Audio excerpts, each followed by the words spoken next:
안녕하십니까? 오늘의 주제는 경제뿐만 아니라 미국의 정치 핵심으로까지 떠오르고 있는 미국의 물류난 이야기입니다.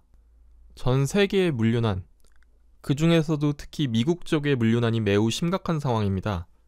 현재 우리나라에 미국에서 제품을 주문하면 보통 미국까지 4개월, 길면 6개월이 걸릴 수 있다는 이야기가 현재 나오고 있습니다. 현재 미국 LA 항구 두 곳에 멈춰있는 배가 100척이 넘었고, 이 배들이 항구에서 아무것도 못하고 대기하는 시간만 평균 13일이 넘어간다는 통계가 나올 정도입니다. 겨우 배 100척이 항구에서 대기하는 게 그렇게 큰 일인가 하시는 분들이 계시겠지만, 저 100척에 담겨있는 물건의 가치가 무려 우리 돈으로 30조입니다. 어마어마한 수치죠. 미국의 11월은 연말까지의 쇼핑 시즌이 시작하는 시기입니다. 특히 올해는 미국인들이 작년보다 쇼핑에 상당히 많은 돈을 지출할 것이라는 전망이 나와 있는 상황인데, 돈을 쓰고 싶어도 바다에 있는 컨테이너에서 물건을 꺼내지 못해서 돈을 쓰지 못하는 상황입니다. 바이든 대통령은 얼마 전인 13일에 대대적인 기자회견을 열어서 LA 항구를 24시간 동안 가동해서 90일 동안 막혀있는 공급망을 해결하겠다고 발표했습니다. 월마트, UPS, 페덱스, 삼성 등 대기업을 대상으로 가급적 야간에 물류를 처리해줄 것을 부탁하기도 했죠. 그런데 10일이 지난 현재까지 달라지는 게 없어 보입니다. 어제 나온 기사입니다. 그 큰 항구를 24시간 동안 열어놨지만 야간에 도착한 트럭이 겨우 최대 50대였답니다. 이건 트럭 기사가 모자라서인데요. 얼마 전 바이든 대통령이 100명 이상 기업에서 일하는 근로자에게 백신 의무화를 한 것이 크게 영향을 미쳤다는 겁니다. 일부 트럭 운전사들이 백신을 맞느니 차라리 일을 그만두겠다면서 퇴사한 거죠.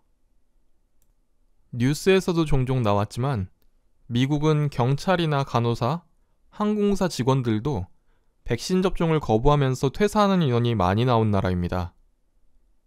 상대적으로 퇴사가 어려운 직종도 저런데 이직이 자유로운 트럭 운전사들은 그냥 퇴사하고 이직하면 끝이죠. 결국 이 사태를 해결하기 위해 12월 8일인 백신 강제접종 마감 시한까지 미뤄달라는 요청이 나왔습니다. 크리스마스를 2주 앞두고 트럭 운전사들이 퇴사해버리면 이 상황을 감당할 수 없다는 거겠죠.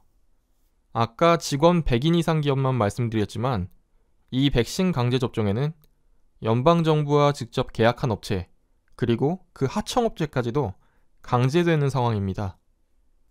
안 그래도 골치 아픈 상황에 숟가락 얹으시는 분이 등장하셨습니다.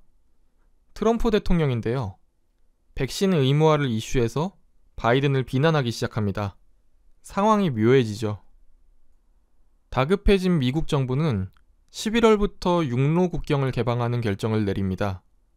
캐나다나 멕시코 등에서 나름대로 인력을 충원할 수 있다는 결정이었을 텐데요.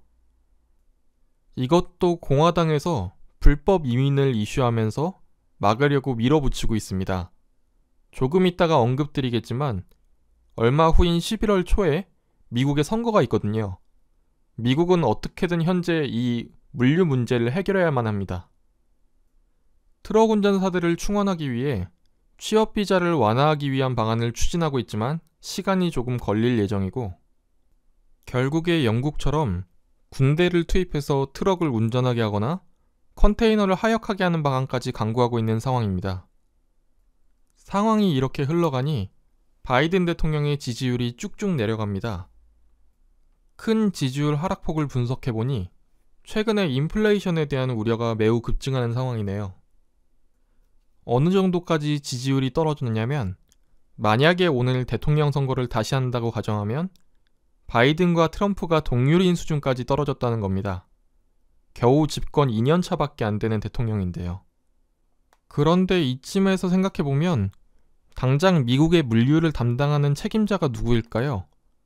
대통령이 물론 최종적인 책임을 지는 건 맞지만 교통부 장관 아니겠습니까? 그런데 이 시점에 언론에서 알아낸 사실이 있는데, 바로 이 교통부 장관이 6주간이나 육아휴가를 갔었다는 겁니다. 뭐 그럴 수도 있지 하시는 분도 계시지만 미국의 교통부 장관은 커밍아웃한 성소수자입니다. 얼마 전인 8월에 두 아이를 같이 입양했다는 기사가 나왔었는데 아이를 입양하자마자 육아휴가를 6주나 그것도 외부에 밝히지 않고 썼다는 거죠. 당연히 야당인 공화당에서는 그야말로 난리가 났습니다. 엄청난 물류 대란이 심해지고 있는 상황에서 주무장관이 휴가를 떠났다는 거죠. 그것도 수유 등이 반드시 필요한 여성도 아닌데 말이죠. 문제는 현재 시점이 선거 직전이라는 겁니다. 다음 달 11월 2일에 바이든 대통령 당선 후 사실상 첫 번째 선거인 버지니아와 뉴저지의 주지사 선거가 있기 때문인데요. 인프라 예산을 의회에서 통과시켜야 되는 현재 이 시점에 선거에서 만약에 패하게 되면 민주당에서 잃는 게 엄청 많다는 분석이 나오고 있습니다. 심지어 바이든 대통령도 레임덕으로 바로 직행할 수 있다는 분석까지 나오고 있죠. 얼마 전까지도 여유있게 당연히 이길 것으로 예상되던 이 선거는 물류 대란 등으로 바이든의 지지율이 급락하면서 분위기가 매우 어려워지고 있습니다. 출마한 같은 민주당 후보가 유세에서 바이든 대통령을 비난할 정도죠. 퇴임 후에 집에서 쉬고 있던 오바마 대통령까지 나와서 지원 유세에 나서고 있는 상황입니다. 선거까지 10일, 그리고 크리스마스까지 딱 2달 남은 상황입니다. 항구에 있는 선박들에서 컨테이너를 성공적으로 내리지 못하면 레임덕까지 일어날 수 있는 현재의 이 상황에서 미국의 민주당과 미국 정부가 어떤 기발한 선택을 할지 지켜보는 재미가 있을 것 같습니다. 감사합니다.